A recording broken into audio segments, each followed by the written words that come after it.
morning mga ka-baby love ko. Kakagising ko lang. Maganda gising ko ngayon kasi nakatulog ako ng maayos. Namahay kasi ako doon sa bahay ng kaibigan ko, kaya medyo nahilo ako kahapon sa biyahe. Kaya sabi ko babawi ako ng tulog dito sa bahay. Kaya salamat at nakatulog ako ng maayos. Maraming salamat. Thank you, Lord.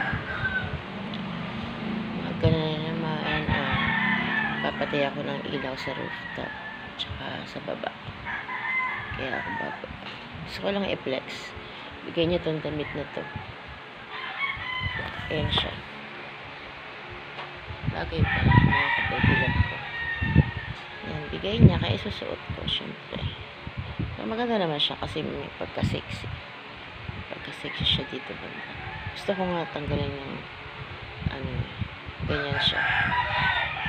Diba? Yung mga bato-batonis yan, pero pwede tanggalin. Kaya nag-ayos lang ako may bilag ko kasi bababa na ako. Pasensya na sa boses ko. Medyo sabog. Hindi ko alam kasi kakakanta doon. Parang naapektuhan siya. So, itsura natin mga ka-baby love. Kagising natin. Maglagay ako ng konting lipstick kasi maputla ako.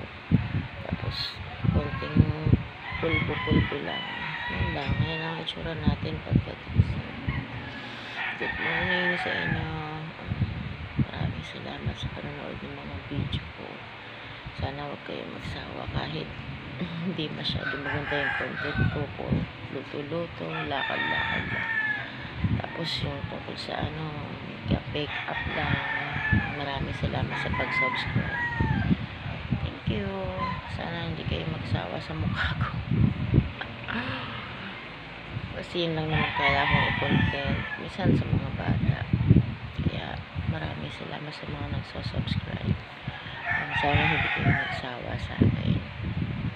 Tsaka, syempre, sinusubscribe ko rin naman kayo. Pag nakikita ko na nagsusubscribe kayo sa akin, sinusubscribe ko rin kayo para support lang.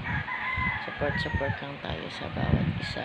Kaya, good luck sa ating lahat. Sana kung ano man yung goal natin sa buhay, itong 2024, sana ibigay sa atin ni Lord yun. Wala naman akong ibang kundi yung lagi lang akong healthy kasi medyo hindi okay yung health natin. Kaya hindi tayo magpapaka-stress kahit marami tayong problema. Go lang sa buhay tayo. Sa mga single man siya, lang tayo, cheer up.